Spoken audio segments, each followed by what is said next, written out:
Greetings, Internet. So today we're going to start working on the snare for Big Daddy and the Blue Notes' No Mo.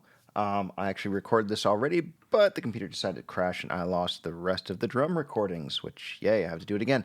Anyway, let me show you where we started, and then I'm going to show you where we ended up, and we will go from there. So I'm just going to highlight that. All right, here we go.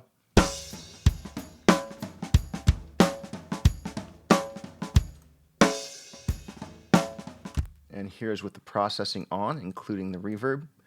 Obviously, we'll have it with the overheads at some point too, but here's where we ended up.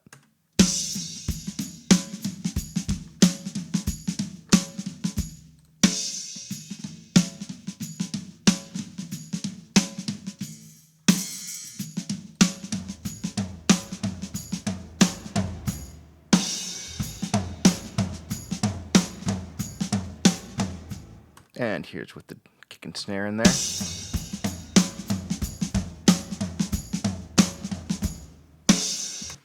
All right, let's show you the method.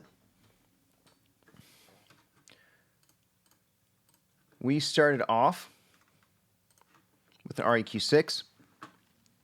Now you'll see me use this style very often. It's Smiley EQ-ish. You're going to see it repeated a lot, especially on drums. It's very, very similar to what we did on the kick. I'll do something very similar on toms. Obviously, I did some more with EQ on the American Class A, used an FET comp, and then I used the RBass. I moved away from using the RBass on drums as much lately. Sometimes the decay doesn't work quite the way I want. I don't really have control over that, but it is a great plugin. All right, so let me show you how we ended up with where we're at. We'll start this blanked out. I'll just turn these bands on as we go. First, we started with the high pass. Looks like my fundamental was at 187. So what we do is we write that down in here so we don't have to look it up later. What you do is you see that first smack. So it's roughly 187, 189, somewhere around there. All right, so I didn't boost that first. I actually turned on these cuts are the first thing I did. So let me show you what happened there. First thing we'll do is this third band. And this fourth.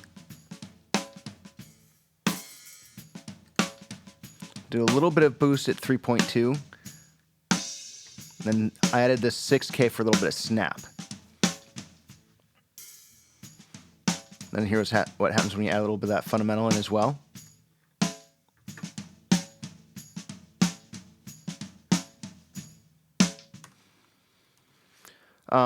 You'll see me do this cut pretty often, so I'll find the fundamental and cut right above it, and then I'll cut above that even further. I don't as often do a boost right here, but sometimes I do.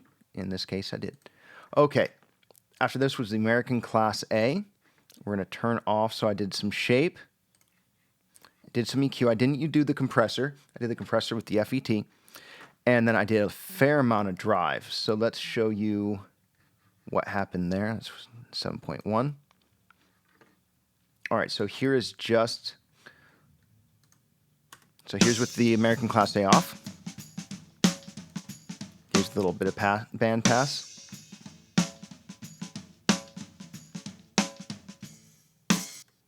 Now it looks like I did some phase inversion here. Guess I was out of phase. I can show you how to do or look at that later. Most of the time you just flip it on and off. Help if you have some overheads up.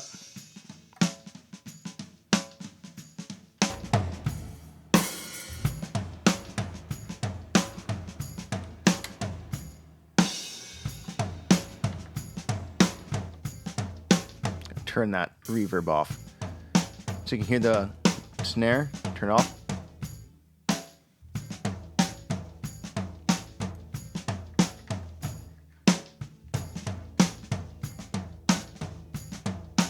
See how that changes the tone? So it's changing the tone of the snare phase in relationship to the overheads. You're in phase with this activated, which is why it's there. There's a lot of ways you can deal with phase in your mixes. That is just one of them. Basically just hitting that phase. The one that sounds better is the one you want. Not that scientific. There are ways to make sure you're in phase properly, which I don't think I did on this. Maybe we'll do that on another session or another set. Actually, dragging your snare into phase with your overheads is a very, very common way to do it. Anyway, didn't do it on this one. I think my overheads were set up a little weird. That would be part of the reason. Anyway, American Class A. So I did a high pass at 100 hertz and a low pass at about 10K.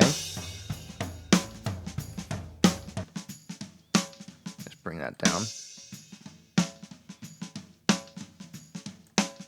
So part of that is I just had this boost at 6, so I wanted to keep most of that there and sort of decay above that. High pass at 100 just to see that fundamental kick in right below 200. As we know, is 187. So you see just the curve really starting to hit below that. On the shape, this is where it gets fun. I have the punch at 6.2 and sustain, so this is going to be the fun little difference right here.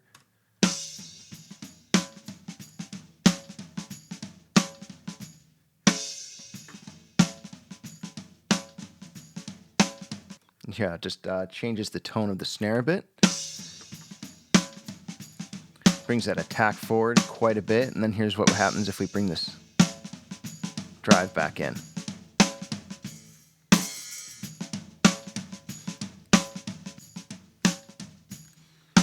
So yeah, just a much livelier snare already. Next, we're going to play with our EQ. Not play with our EQ. We'll show you what we did there. So this was a boost at 200 hertz, which was right above the fundamental in a bell, and then cut at 700 hertz, pretty hefty one, 6 down, and then a boost at what, 12.5K, and a boost at 7K. So I'm boosting, cutting all over here. Without. So as you can hear, it just cuts out all of that mid-range and just adds a little bit of air and sizzle at the top, I guess, and just plays around with that fundamental a lot more. I enjoy it. All right. Here's our FET.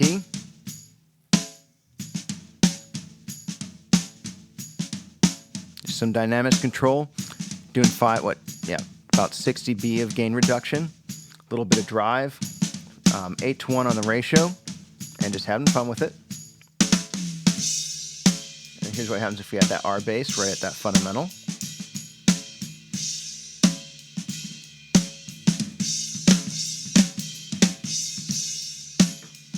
And turn on that reverb.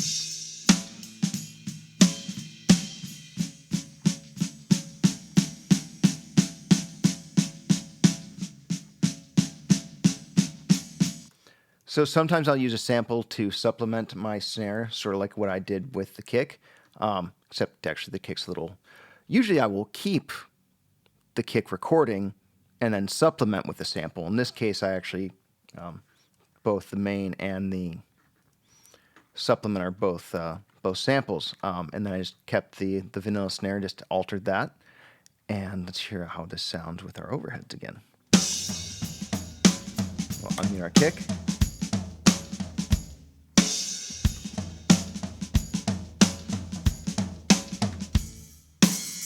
All right, now moving on to some experimenting.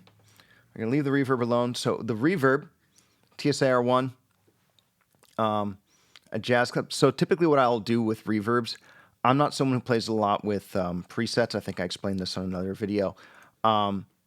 Except when it comes to reverbs. I just, I don't know, haven't found myself wanting to take the time to learn every single aspect of these reverbs sometimes.